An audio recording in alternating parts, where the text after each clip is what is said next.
This is former Congressman Joseph Gao. I am living in New Orleans, Louisiana. I am a practicing attorney, also a doctoral candidate at Tulane University down here in New Orleans. I'm getting my doctorate in philosophy, more particularly political philosophy. Welcome to The Vietnamese. I'm your host, Kenneth Nguyen. Being part of a culture of nearly 100 million Vietnamese people in the world today comes with a lot of pain, proud history, and privilege. Join me as I highlight and explore the Vietnamese experience from all over. So, Joseph, I actually want to start by this idea that with all that's going on in the world right now, and you being a student of political philosophy, how much of an impact do we as citizens of the United States have on our Congress calling for peace or the world to listen to us? What kind of a voice do we have as ordinary citizens calling into our congressional office?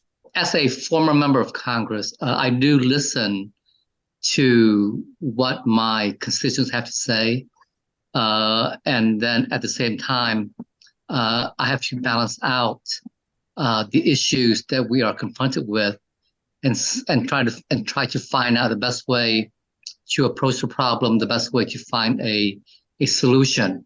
So, being in Congress myself, I do know that members of Congress do listen to the concerns of the constituency, and of course, when you're talking about the problems that we have in the world today, there are many issues that we are confronted with. For example, the war in Ukraine, the war between Israel and Hamas, and on top of that, the many human rights violations and abuses throughout the world. So it depends on where your member of Congress is in regards to some of these issues. Then obviously, and again, what side are you on in regards to these issues? Then the conversation must begin with respect to finding the common ground and how to voice your concerns and make sure that your congressional member listens to your concerns. How does it really work? Because, I can imagine like people, hundreds of thousands of people are calling into the congressional offices in their district, and the phone lines are all jammed up. How does this really work? Does our voices and calls really matter? I do believe that they do matter, and obviously with all the issues that we have right now in the world, I'm pretty sure, especially in regards to Israel and Hamas, the phone lines are always busy.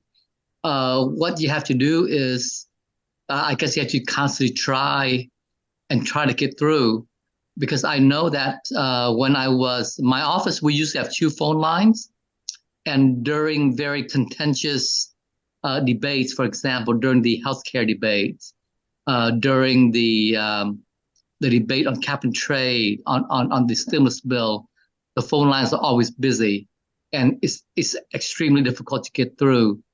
But if you tried hard enough, if you get lucky, you might get through, and you might have a chance to voice your concerns to your congressional member.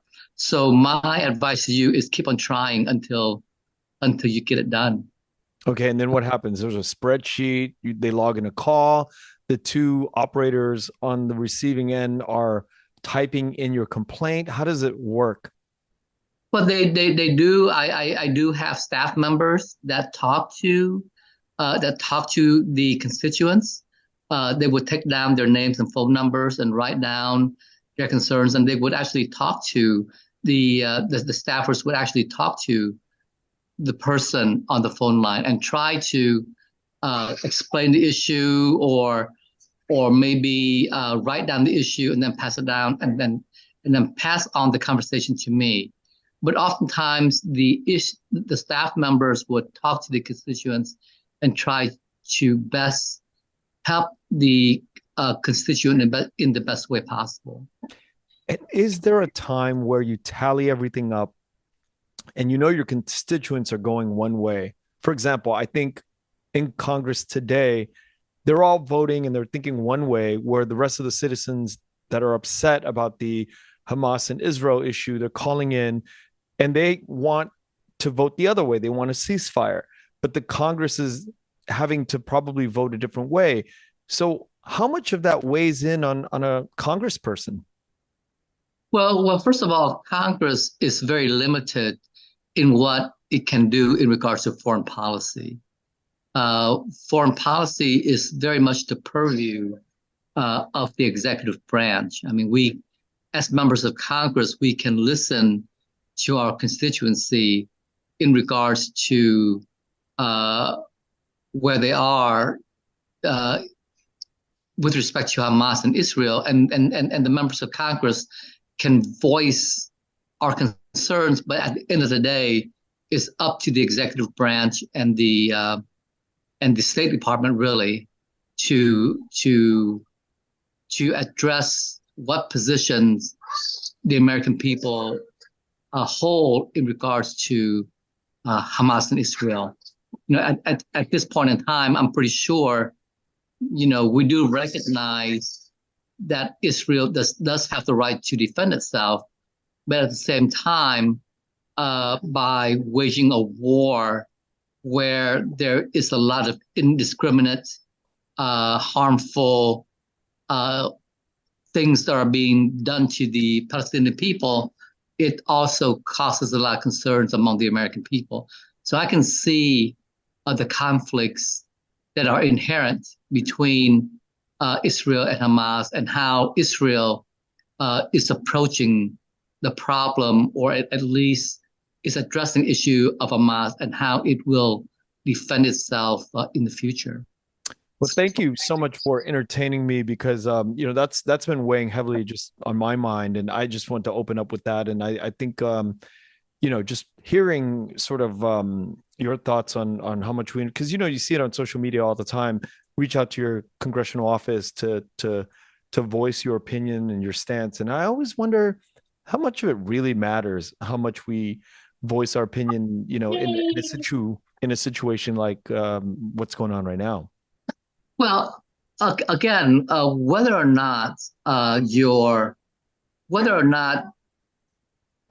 voicing your concern actually change the mind of your congressional member. Again, you know, if you are successful in doing that, that would be great.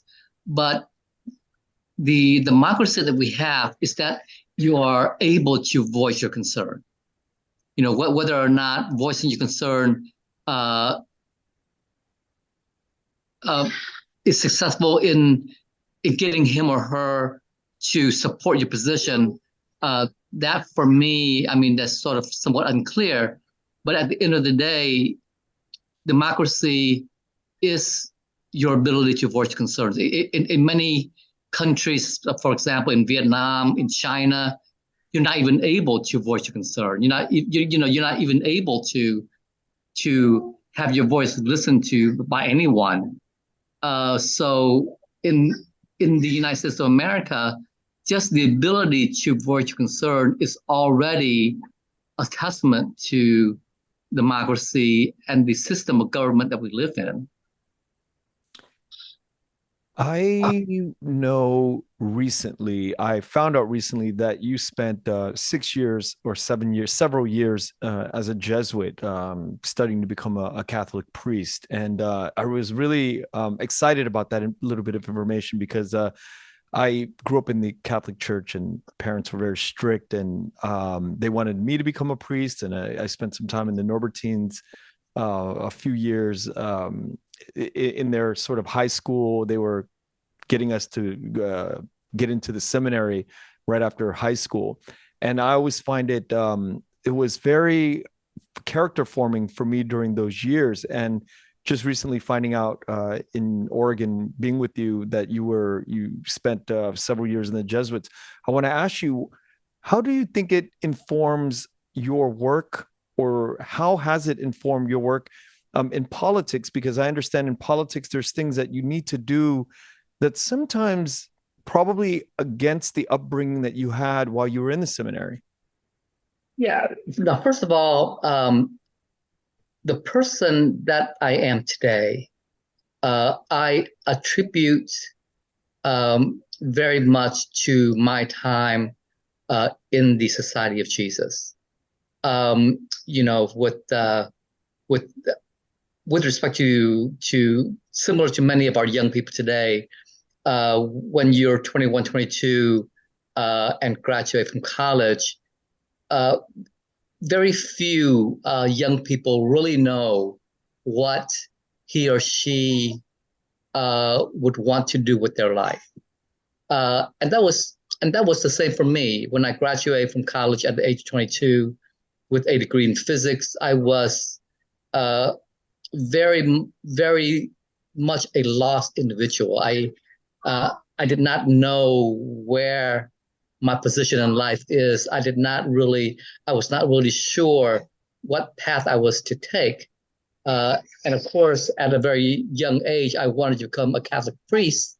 And so that was the reason why I joined the Society of Jesus.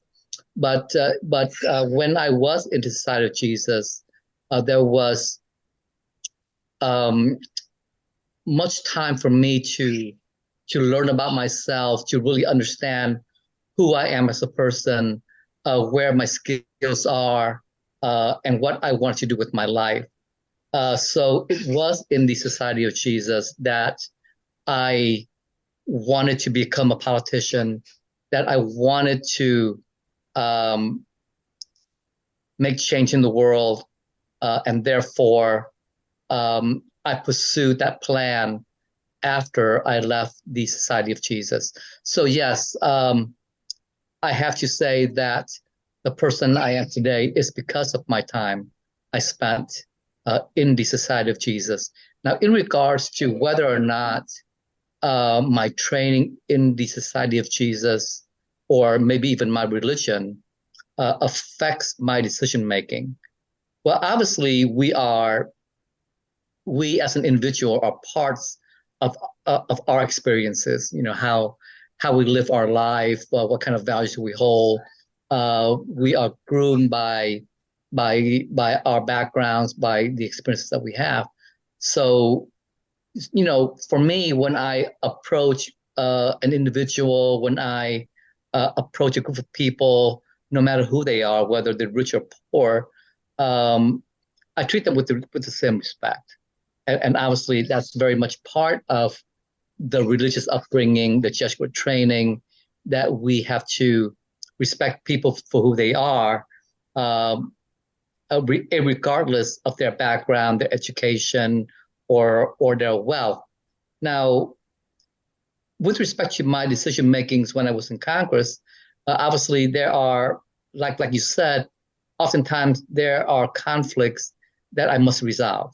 And of course, as a member of Congress, first and foremost, I have the duty to represent my constituency. But at the same time, um, there are also certain moral positions that I hold that, as an individual, that at times come into conflict with the decision that I have to make when I was in Congress. I just give you an example: the healthcare debate. Um, as you know, uh, the what comes to be known as the Affordable Care Act now was very contentious when it was first debated, and of course the issue of healthcare is very complicated, and on top of that, it gets more complicated when you bring in the issues of abortion and so on and so forth into the healthcare bill. So when I was voting on um, the bill was introduced in the House, had what they call a Hyde Amendment, which would uh, prohibit federal money to be used in funding abortion services. So with the House version of the bill, I was able to vote in support of it because of the constituency that I represent, that the healthcare bill would benefit the people that I represented, but at the time would not compromise my moral position in regards to abortion. But after that bill passed the House, it basically died. And we are confronted with the Senate version of the bill, which did not have the hide language preventing federal fundings to support abortion. So at that point in time, there was a great, I guess, again, within me, internal conflict in the sense that on the one hand, I have to represent my constituents, but on the other hand, I have to confront with, which was for me an overwhelming moral evil that I cannot support. So, debating between the two, I ultimately sided with my own moral view that abortion is something that is so evil that I cannot support no matter what. And therefore, I finally voted against the final passage of the Senate version of the Affordable Care Act, which eventually became law and what is now the official Affordable Care Act. So yes, there were oftentimes when I was in Congress where my own personal values would conflict with my duties as a congressman. Where some of those issues does not interfere with my core values, then the representing my constituency would outplay. But when my representation conflicts with my core moral values, then sometimes my core moral values trumps the voice of my constituency. When you are placed in that situation, is it hours or days of suffering or debating yourself? Is it a long drawn out fight internally, or is it very quick in your mind which direction you have to take? No, it was a long drawn out conflict for me because I know that because I am a person who holds my duty very seriously. I mean, you being a former Marine or you serve in the United States Armed Forces, you know the concept of duty and how that weighs on your decision making. Oftentimes, you might disagree with your commanding officer, but because of your duty to obey him, you would do it, even though there is some conflict within you. And the same here with me as a member of Congress. I do have a duty that I need to follow, and that duty must be weighed in regards to all the other issues that we have to confront, personal issues, family issues, so on and so forth. So for me, it was a very much drawn out debate, which eventually at the end, I knew that I cannot support something that would make it difficult for me to live with myself. Even though I know that by voting against the final passage of the Affordable Care Act, I would actually lose my congressional seat because President Obama was very much wanting me to support it, and with me not supporting it, I knew for a fact that he would go against me, and that's exactly what happened. But at the end of the day, I was able to live with myself as a human being, as a person who upholds his or her moral values, and I was able to do that given all of these conflicts that we had to confront. And when you say Obama wanted you to vote that way, did you get a call from him? Like, how does that, or does he just tell a bunch of you, hey, I really want you to go this way? But is it a personal call to you and saying and pleading with you? Well, this was what happened. He had I was on friendly level with one of his staffers.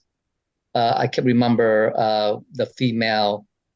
I can't remember the lady's name now, but she invited me to the White House to have lunch with her.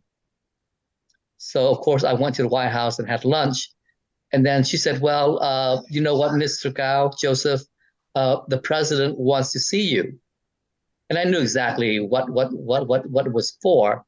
So I was led up into the Oval Office, and of course the president was there, and his chief of staff. But at that time it was Rahm Emanuel, who eventually became the mayor of Chicago. So I was alone with the president, along with his chief of staff, and there we had a conversation of whether or not I could support the final passage of the healthcare bill. And at that time, I had already made up my mind. I said, Mr. President, if you can somehow include the Hyde Amendment onto the Senate bill, then I will support it. But if you cannot include the Hyde Amendment onto the Senate bill, then I cannot support it. And of course, he was not able to do that. So I ended up voting against the bill. But that was the crux of our conversation in the Oval Office. And why did that lead to you not being voted back in? And I apologize for not knowing much about politics, but I guess that's why the conversation is here. I'm very curious why it led to you not being back in Congress. Because President Obama campaigned against me during my re-election, and I was the only Republican that he campaigned against. The only Republican that he campaigned against. And of course, I represented a Black district. Being a Republican, represented a Black district. Of course, with Obama being African American, he had a very strong, convincing voice in that community. So he basically campaigned against me, and so I lost. Wow! So he actually got on advertising whatever from where he was, and he actually campaigned against you. So he helped the other side. That's correct. That's fascinating. Correct. Yeah. I didn't even know that was possible. Mm-hmm. Wow. What led you into politics? I guess the desire to make change, the desire to build a better community, the desire to help people. And I must say that during my 2 years in Congress, I did help many people because as you recall, Hurricane Katrina devastated New Orleans in August, September of 2005. And when I won the election in 2008, New Orleans was very much still was not being rebuilt.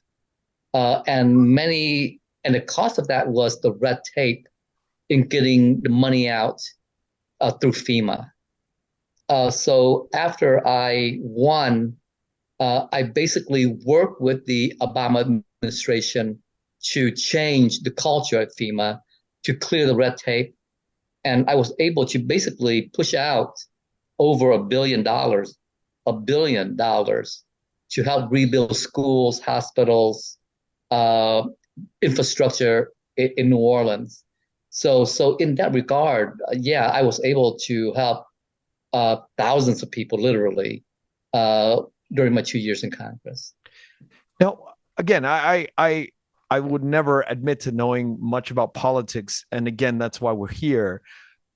I recall that you were pretty historical back in those years because there was nobody higher ranking ever as a Vietnamese person in U.S. politics before you. Is that correct? Yes, that is correct. And even to this day, there's no, has there been any person higher than you in public office in the United States? Um, I guess not higher. Stephanie Murphy was the first Vietnamese American in Congress. She's no longer there, but she was there for 2 terms. There has not been a Vietnamese American senator. Um, and based on my understanding, there has never been a Vietnamese American cabinet member. So at this point in time, uh, myself, along with Stephanie Murphy, would be the two Vietnamese American holding the highest uh, political office in regards to um, the Vietnamese American community here in the United States at this point in time. Now, it doesn't mean that in the future there won't be somebody who might be higher. There is Hong Gao with the same last name as myself, who lives in Virginia. He is running for the U.S. Senate I believe, in the next year or so. And if he were to win, then absolutely he would be the highest Vietnamese American ever elected to a political office in the United States. And of course, there will always be a chance for a Vietnamese American to be appointed in a cabinet position. And if that were to be the case, then obviously that would be quite historical. Why is it important for us to even have political seats as Vietnamese people? You know, we as a community, we need a strong voice to advocate for our community. And I must say that when I was in Congress, the Vietnamese community was always in my forefront. And when I approached a member, I talked to them. I could get things done very, very, very easily. When you have a person at the table, it's always easy to get things done. Like you convey your frustration at the beginning of this interview. You're wondering whether or not your member of Congress listens to you when you call in and voice your concerns, and that is a very poignant concern that you have, that your member of Congress may or may not listen to you. But when you have a person at the table, when I'm at the table, where I talk to my colleague at an equal level, then there is a better chance that he will listen to me than, let's say, to you, who is not a congressional member, who is a constituent. So yes, it is very important for us to have a voice at the table, to have a political power, to make change, to empower our community. And we can see that very clearly when you have a Vietnamese American sitting in a position that's able to influence change.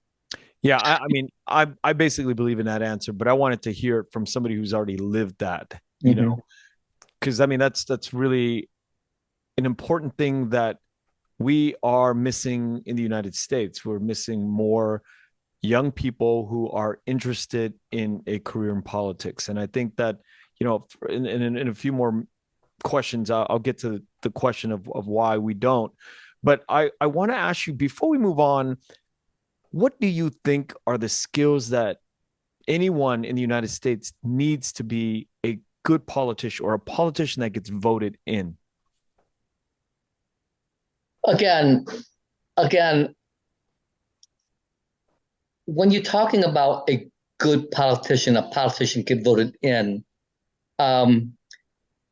they might not necessarily be synonymous. You can get voted in, but you might not be a good person. And again, you know, there are a few members of Congress that I can point out right now where I think their language, the way that they operate in Congress, it's not conducive to it's not conducive to lead people to think that he or she is a good person. Yeah, and of course, like any institutions, big institutions that we encounter, Congress is a big institution. There are 435 House members, and each House members have their own personality, their own history, their own background, and of course their own ego. So, so, um, so it is hard to say that a good person get voted in. But I must say that the majority of the people that I met working in the House were very, very good people. People who were truly concerned about the country, who were truly concerned about the people that they represent, who are truly concerned about making change for the better. I would have to say that the majority of the people that I met in Congress are good people. But of course, there are those outliers, those people who are one reason or another, maybe are not considered what I consider to be a moral person. And of course, those types of people get voted into Congress also. But at the end of the day, I have to say that most of the people in Congress are good people. I guess the follow-up question is, what skills do you need to be a politician that gets voted in all the time? I guess if whether or not you are a people person, whether or not uh, you have a personality that people like. Um, but again, there is a lot involved in getting elected into a position. It deals with, for example, how much money you have, how much money you're able to raise, how good is your campaign team. You can be a very good person, a very smart person, a very friendly person, but if you don't have the money to convey your message, if you don't have the money to enable people to know who you are, then you won't get elected. So the bad part about the political system that we live in right now is money rules. Yeah, yeah. Yeah. If you don't have money, no matter how good you are, it would be extremely difficult for you to win. So oftentimes, people who wins might not be the best person, but they are usually the one with the most money. That's disheartening to hear, because that's really disheartening, because that just means that the top percentage of Americans are the ones that are running the country with really no connection to on the street or the ground level, right? To the normal people. No.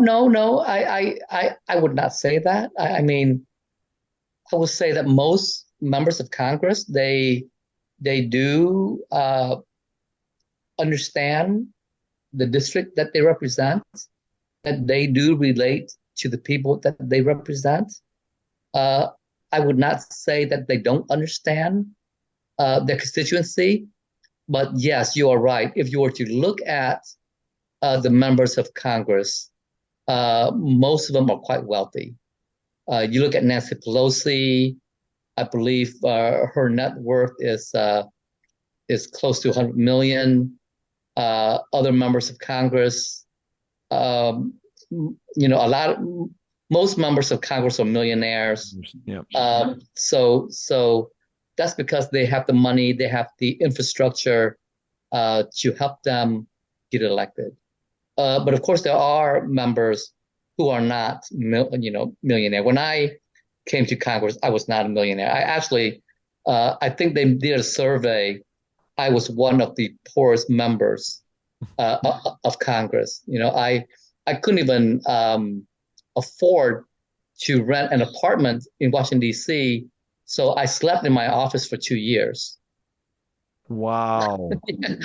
So, so it doesn't mean that, only wealthy people get voted in. Uh, but yes, the majority uh, of the people in Congress are rich people or wealthy people. Wait, we got to rewind here. What do you mean you slept in your office for 2 years? I mean, how is that even possible? Well, in the let me see, in the House office buildings, uh, in the basement, they have gyms, they have showers. So I'm able to sleep on the couch, wake up early in the morning, go down to the gym, work out, take my shower, and then go back up to my office to work. And that's what I did for 2 years. I slept on the couch for 2 years. It's remarkable. Yeah. Now, do you think it's easier for politicians to run, for example, Vietnamese people, to run in a predominantly Vietnamese community like Orange County? Or is it easier to make a case for why you should get voted in a predominantly Black community the way you were voted in? Well, I think that for a Vietnamese American to win, obviously, if you live in a district that is predominantly Vietnamese American, it would be easier for you to win in that district. For me, it was an anomaly. I lived in a district that is predominantly African American, and it was a good timing for me. I ran against an incumbent who was indicted for corruption, and people were fed up with him. But at the same time, though, I had a core group of individuals who really went out of the limb to help me, and they put together a great strategy on how to win with very little amount of money, actually. And we were able to do that in the shortest amount of time. I think I ran a campaign in a period of 30 days. Wow. We raised the money and we won an election in a period of 30 days. Before that, I was an unknown entity. The campaign didn't have any money, but everything fell into place, and we were able to put everything together in 30 days and win a campaign.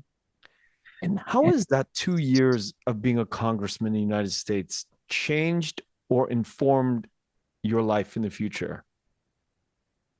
I don't think that it has changed my life very much. Before going to Congress, I was an attorney.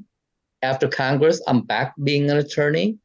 Obviously, after Congress, I'm a very well-known attorney, and being a very well-known individual. So in that way, I think the only thing that it has changed is that it has changed my own legacy, for a lack of a better word. Before going to Congress, I was just another Vietnamese American. After being elected, my legacy now is being the first Vietnamese American elected to Congress. But in regards to whether or not it has changed who I am as a person, it hasn't. Has it made my life financially better? Not really. But it does allow me to be better known, and it might open other doors for me better than if I were not a member of Congress. And after the congressional time that you had, do you have more ambitions to be in politics? I do. And my desire to be in politics, or to get back into politics, stems from my first motivation to run.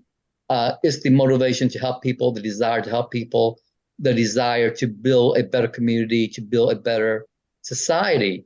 And that is part of my doctoral dissertation, actually, is how do we go about in building a better society? What do we need to do as a country? What do we need to do as a Congress to build a better society? So yes, I still have that desire to get back to politics. The only question is when and where. Well, let's do a deep dive into the American society, because I do feel like we are in a decline. Now, how much of a decline, to what degree, I don't know. But I can remember being younger and feeling like the United States was a really good place to be. And it still is probably the best place to be on earth. However, I think the quality of people's mental health, their feelings about the world, has steeply declined. How do you feel about that? Again, as you said, the United States is still the best country in the world. We are the wealthiest and the most powerful country in the world.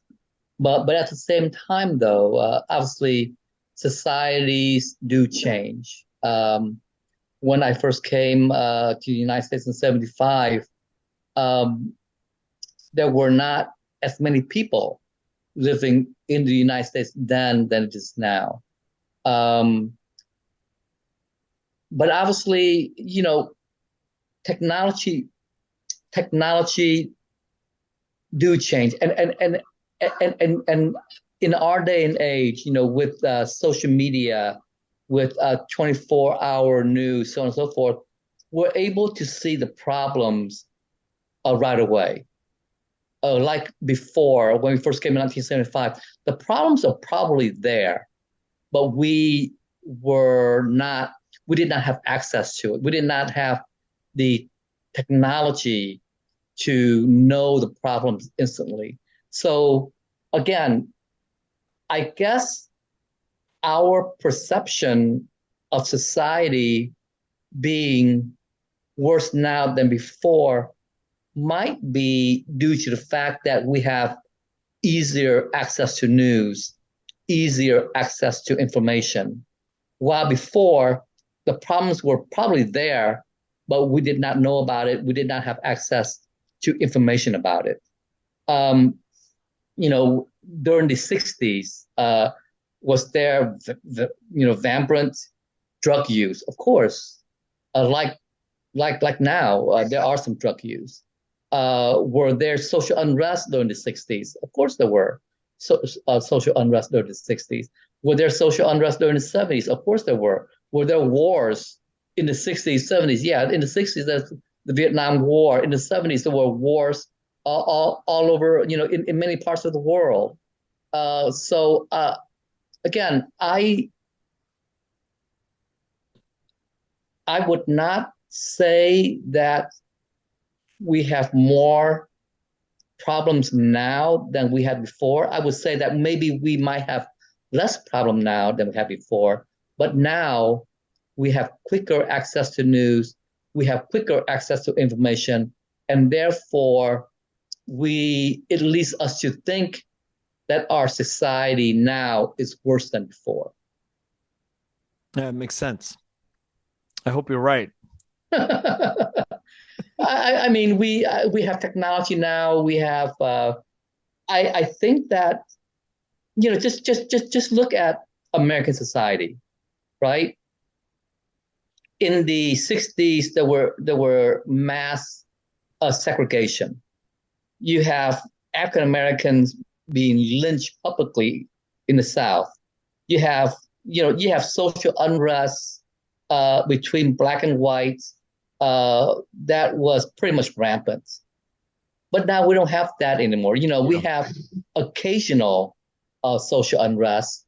We have occasional racial conflicts, but it was not as rampant as it was in the '60s. So when you look at, for example, a society as a whole, we are becoming more and more mature as a society. We begin to accept people of other races more readily than before as a society. So if you look at the history of the United States, we have progressed very far, and I am a member of Congress as a Vietnamese American is because of the changes that were being made, that were being pushed by other minority groups that came before me. So yes, we have progressed as a society, and we have progressed to be a better society. But do we still have a lot of problems? Of course we do. And that's where we come in. That's where you and we come in. The people who want to make the change, the people who are willing to make the change, and the people who will put the time to make the change. And how do we get younger people, younger Vietnamese, more involved in politics or have more interest in the political game? Or does it just come with time where, you know, they're going to be hit with practical problems with rent, with wages, and then they have to roll their sleeves up? I mean, can we get them involved earlier? I guess we can get them involved earlier through community activism. You know, when you and we were at the conference this past month in Oregon, where we get to meet a number of young people who are very proactive, who are extremely intelligent and want to make the change. And I was very much inspired by them, actually. And we will continue to have those young people in the future. And and again, you don't have to be a politician in order to make change, in order to improve our community. But having people in power would enable us to promote change more quickly and more readily. So, you know, when I look at our community, I'm very optimistic.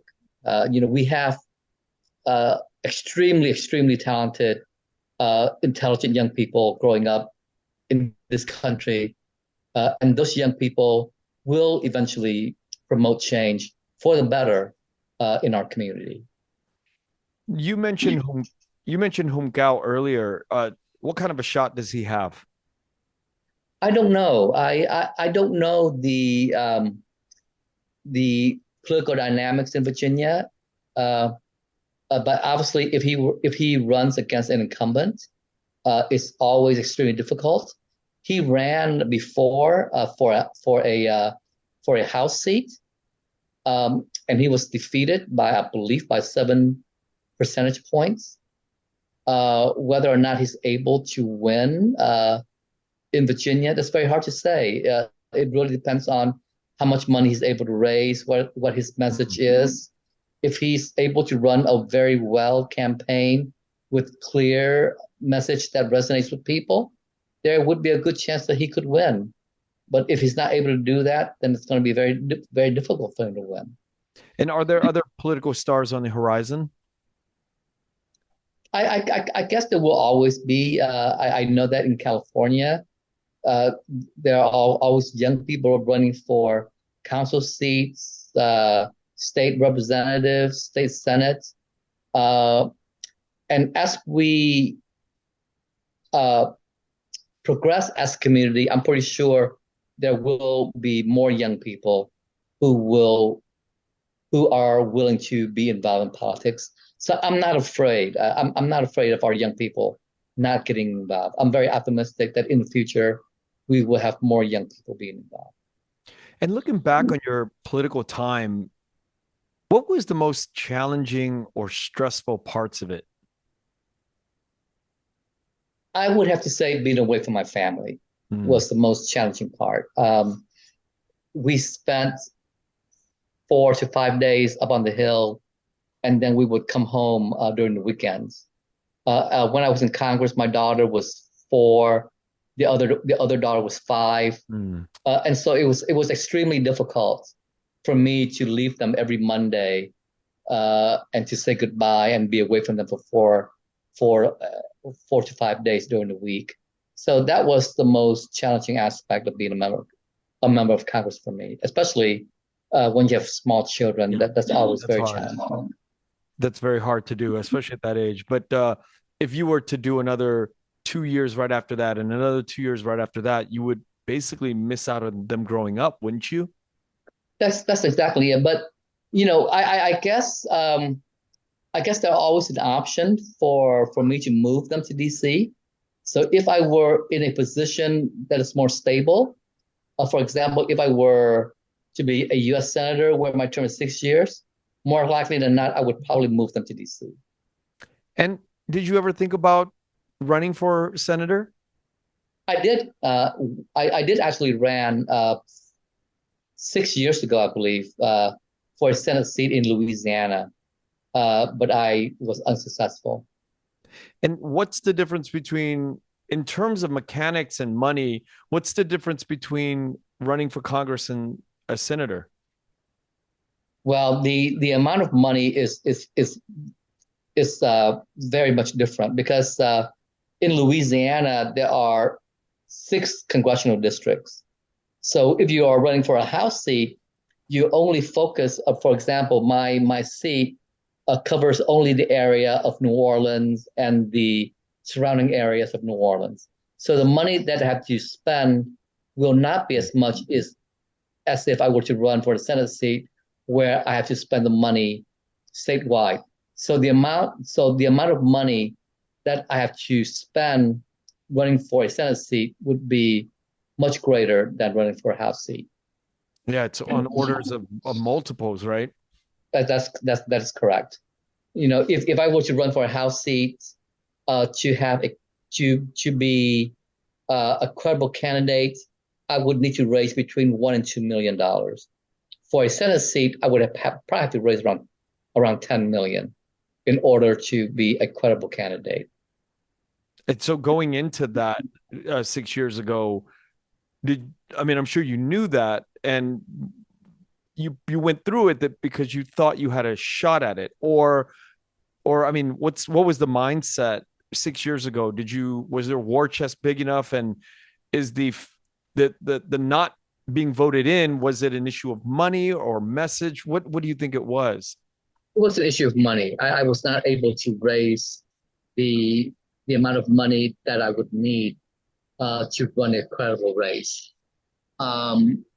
So again, elections at the end of the day will boil down to how much money you have. Wow. Have you been to Vietnam? 3 times, yes. And what's your thoughts on going back home? My first trip to Vietnam was in 1994 when I was a seminarian. I was there to actually help the church in Vietnam. And that was probably the most beneficial trip that I took. The other 2 times I went back after I married my wife. And that trip was simply for pleasure, but the conditions in Vietnam at that time we did not really enjoy ourselves that much in Vietnam. And then my 3rd time I went back to Vietnam was when I was a member of Congress. And as I shared with some of you, I was only there for 2 days, and when I was there, there were always people following me wherever I went.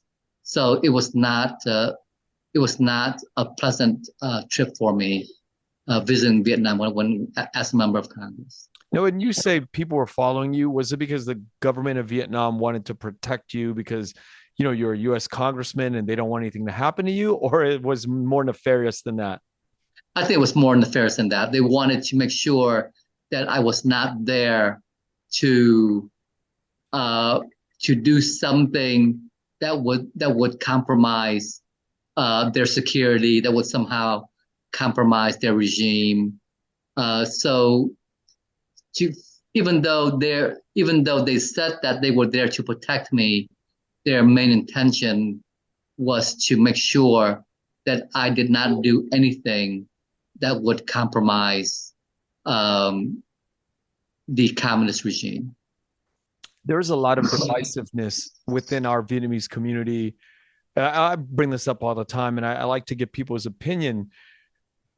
The issues of modernity and the next generation, like my generation, the second generation, we need to grow and we need to improve our Vietnamese American relations with the homeland, with the people from the homeland, with the government, and we have to really get involved. And many times that is not very supported by an older generation. Do you see that gap ever shrinking in the near future? What's your thoughts on all that? Again, there always be the different dynamics in regards to how we approach Vietnam as a community. For me, when I was in Congress, I found both positions to be very helpful. We need voices from both sides in order to get the communists to get the change that we need from the communist government. In philosophy, the concept of virtue, according to Aristotle, is the means between two extremes. It's the middle. Okay, that is what virtue is. Virtue is the middle.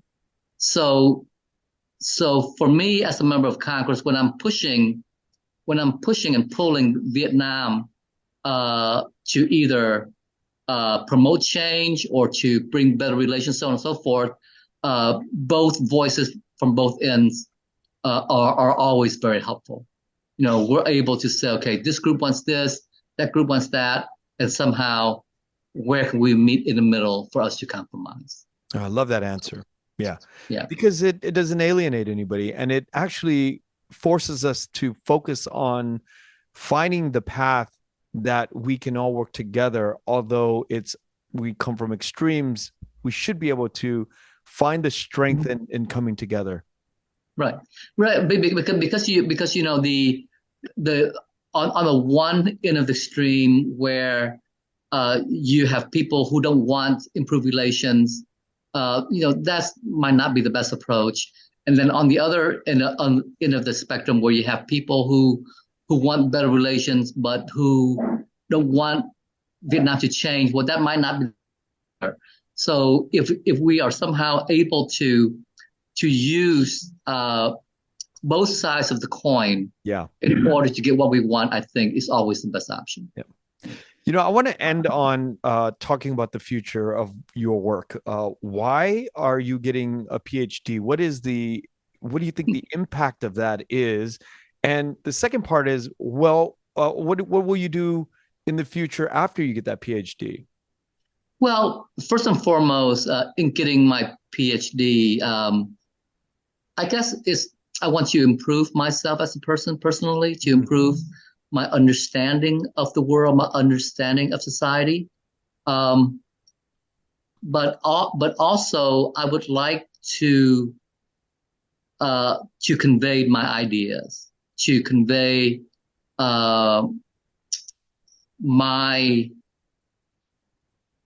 understanding of the world in order to hopefully bring about change. Even though I'm out of Congress, I still have friends in Congress where I can sit down and talk to them and say, hey, let's look at this issue. Let's look at how we approach this issue. Let's look at how we can basically solve this issue. And I'm still able to do that.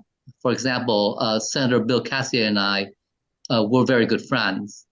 And we would routinely sit down, have coffee, and talk about, for example, how to reform Social Security, how to improve the economic conditions for our young people, how to fight crime. So we sit down and share ideas all the time. So for me, the better I understand the world, the better I understand society, the more I'm able to help people like Bill Cassidy to make the better decision. And what will you do beyond the PhD? Or will you teach? Will you be in an academic position? I don't know. I might. I always love to write, so I would probably try to publish some books, convey my ideas. But at the same time, maybe even involved in a think tank, a conservative think tank, or what have you. So there are always options out there. But first and foremost, the reason why I'm getting a PhD is to improve myself. That's the best reason for anything. Yeah. Thank you so much for coming on the podcast today, Joseph. You were, I really wanted to interview you from day one. Over 4 years ago, I was looking forward to this day because you've always been somebody I've known about, early in my life, and so thank you. It was a real honor to be able to speak to you today. Well, thank you, Kenneth, and thank you for giving me a chance to speak with you today. Thank you. All right, take care. Thank you for listening to The Vietnamese with Kenneth Nguyen. Special thanks to Brittany Tran, to Jane Nguyen, Catherine Nguyen, Tina Pham, Sydney Jamie, and Christo Trin. Please find us on Instagram, Facebook, and TikTok at The Vietnamese Podcast.